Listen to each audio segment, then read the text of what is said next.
Hello all, hope you are doing good. So this video is particularly for discussing on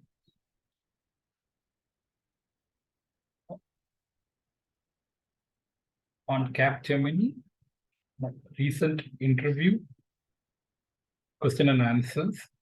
So this is my personal experience with Capgemini, and I'm attending for the first time. And I hope you would have seen my previous videos for Deloitte, CTS, which may be like useful for you. So this is also from the same series. I'm going to share my experience. So this is for the round one Scrum Master interview.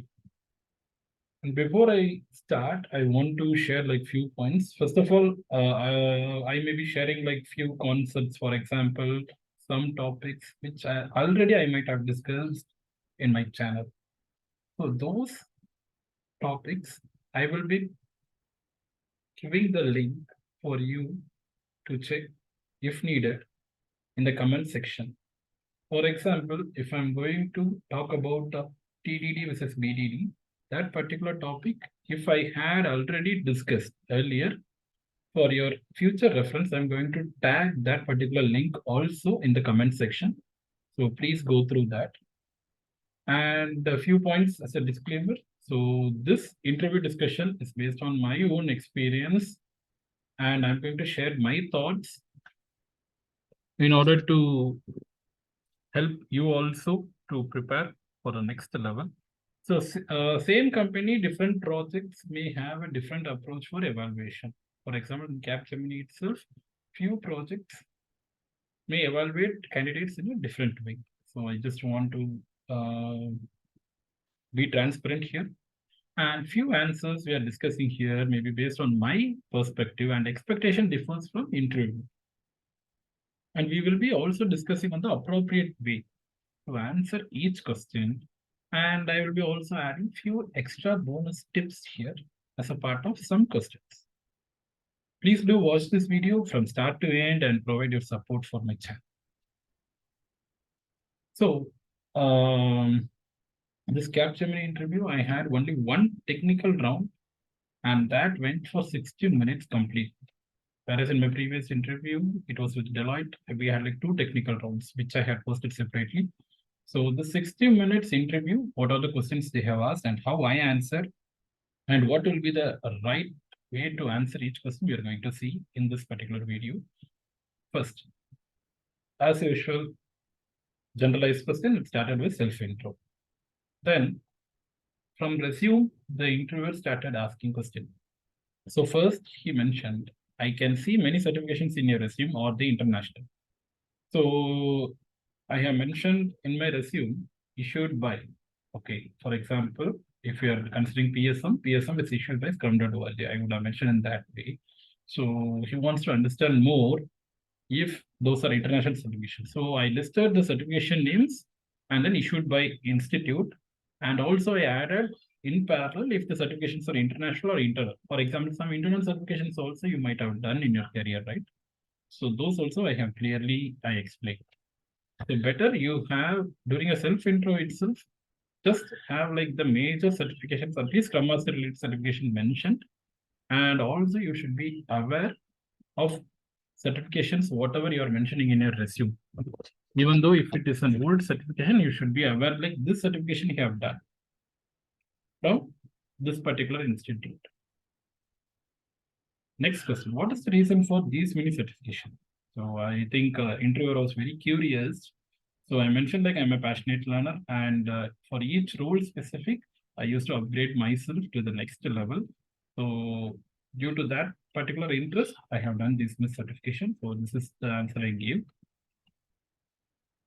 Next, what are your responsibilities as a Scrum Master? So this is a very common question, right? Some people may ask this question in a different way. Tell your day-to-day activities as a Scrum Master, or some people may put up in this way. So here, whatever answer I have mentioned here in this PPT is directly from the Scrum Guide. But always remember, if you have already worked as a Scrum Master, you should be very clear about the responsibilities, what you are doing.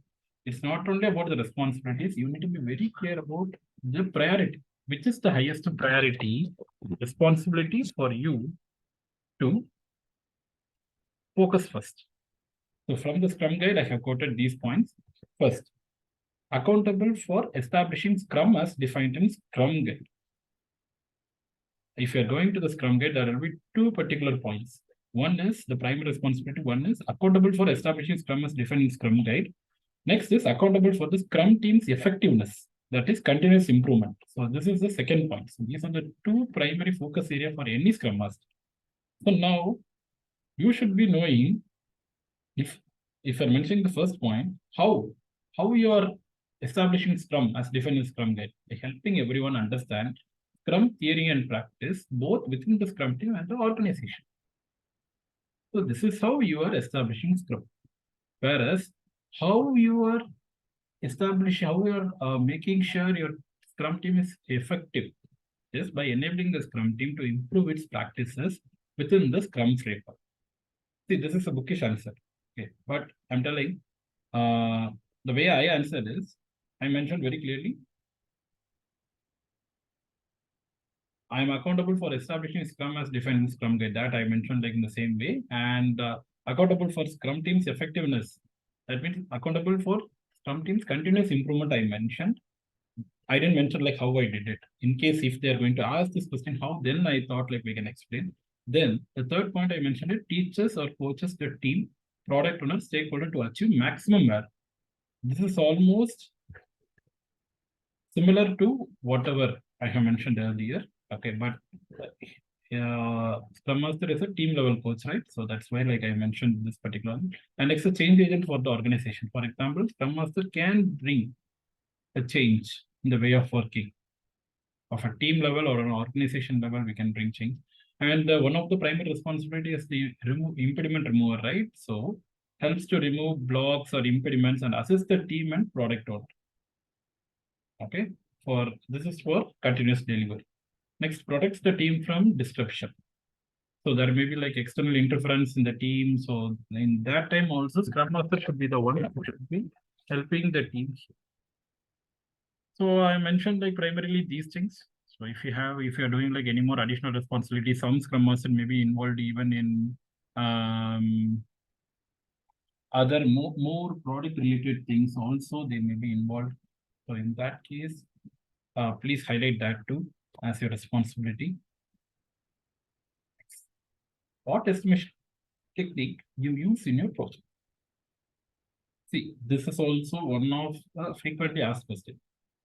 So we use planning poker for stories and t-shirt sizing for epics. This is the answer I gave. Because the interviewer didn't ask me what estimation techniques you use for stories or epics, right? So I mentioned both.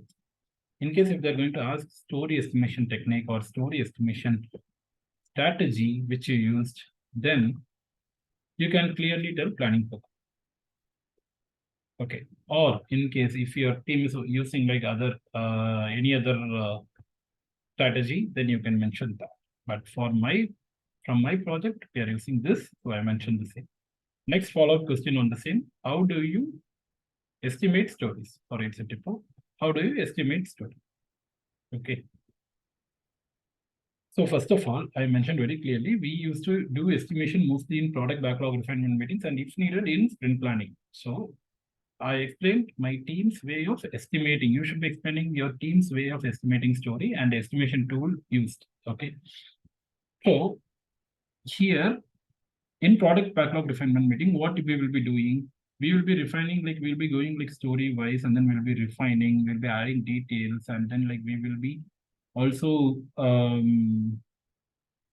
reviewing the acceptance criteria, description, and we will be making sure the story is getting ready as per the DOR, right?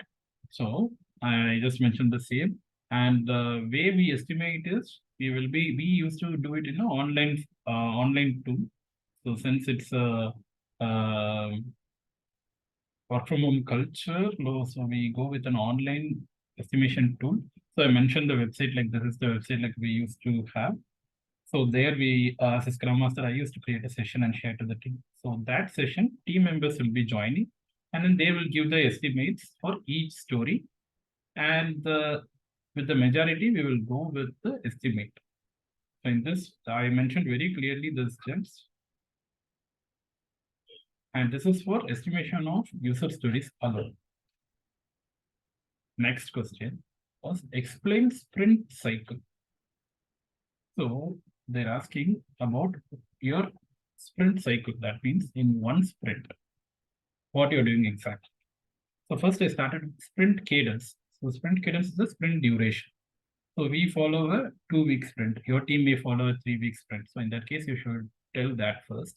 Followed by that, you should be telling the sprint calendar. For example, in day 1, we used to have sprint planning meeting. For instance, like last day of the sprint, we used to have the review and retrospective meeting. So the clear sprint calendar should be mentioned, and then we should tell one line, the purpose of each meeting. For example, sprint planning, we do this. At the end of the sprint planning, we will get an output. That means the sprint backlog will be ready. So without just on high level, just explain. I explained in just like maybe 2 to 3 minutes in the same sequence. And no follow-up question was asked from this particular question. Next, which project management tools have you used?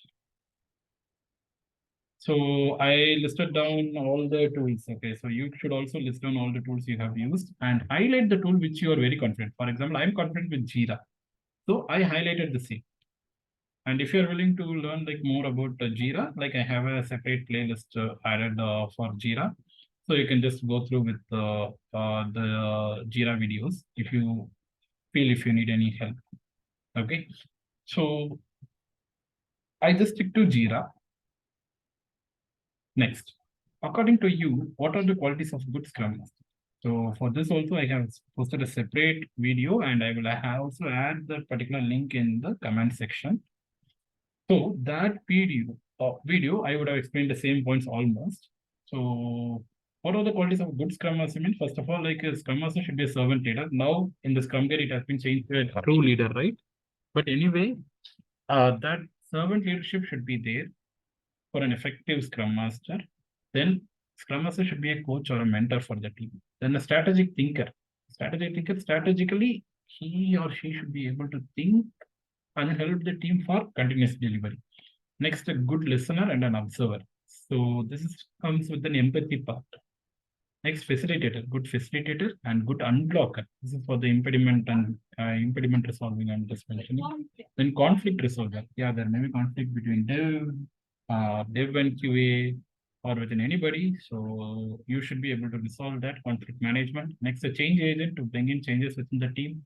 Next, a powerful questioner. Scrum Master should be a powerful questioner. And then a Scrum Master should be a good motivator. Should keep the team motivated. And then a Scrum Master should be a good timekeeper in order to ensure things are happening in a time-boxed manner.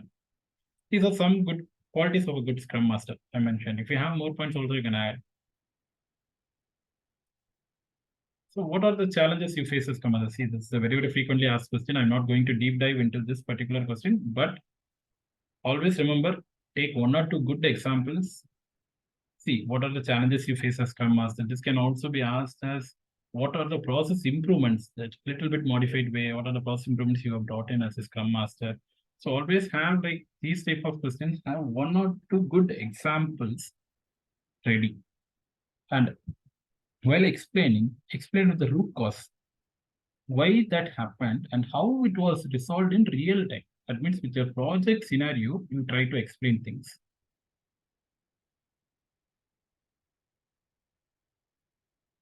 So that can help you to create a good impression. And always remember, the follow-up question may be asked from these type of questions. That means if you are putting an example, the follow-up question may be asked.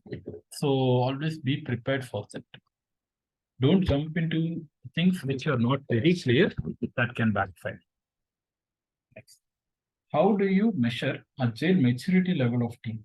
See, this is a very important question, and normally this is also from an agile coaching perspective, this question has been asked. So normally, see, the way I use is, we use an Agile maturity matrix. So an Excel sheet where we will be having like different fields, which will help to assess the agility health of a team. So it will have many sections like team dynamics, product delivery, agile process mechanics, agile engineering practices, etc. And then, like, for example, team dynamics means openness, transparency, and then collaboration. So these type of things will come under the team dynamics. And product delivery, quality, these things will be coming. So each has like a subcategories also under these categories. So there we will be evaluating the team based on a measurement scale, which we used to call it as crawl, walk, run, fly approach. You know very well. See, suppose if the team is like very low performing team, and like they are like having like lot of improvements is required, then they will be coming under this crawl. Then the next stage is walk, run, then fly. So each category and subcategory will be evaluated, and at last we will be coming up with a common graph, and that graph will help us to understand where your team exactly stands from agile maturity level. So I know like few Scrum Master might not have done this, but it's always good to have a knowledge and express the same to the interviewer that you have not done, but you know like how to do. So that can increase the confidence on you from an interviewer point. Next, when and how do you manage risk? See, this question also I have already in my earlier one of my interview also this question was asked. Actually speaking, some people will be telling like we manage risk at this time, that time, but actually speaking, any time we should manage risk. Okay. For example, best example is daily scrum call. Even in daily scrum call, team is pointing out like this story, like we have this risk or an impediment, right? That is also a point where like we are managing risk. And now we are adapting to a new plan. This is also an example. So always remember, anytime we can manage risk. There is nothing mentioned like we need to manage risk in this time only. But if you're asking like formally, in quarterly planning, we used to get inputs from all. This is like I'm telling like from my project scenarios, inputs from all, and then like we used to categorize all the risks, and we use Rome approach. So Rome, you would have heard about Rome approach, which is for an approach for risk management. So R stands for resolved, O stands for owned, A stands for accepted, M stands for mitigated. So we used to, our aim is to mitigate and resolve the issue.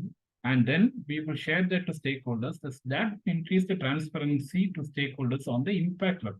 For example, the risk is there. Always we need to have an impact level also assessed for the risk.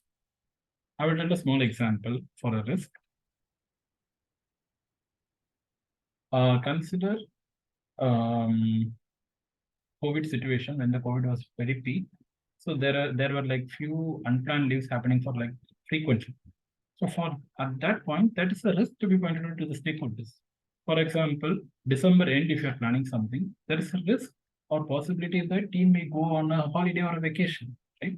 So small risk like you can highlight, even from a delivery point, if there are some unknowns like which you need to highlight with the stakeholders, then you can highlight.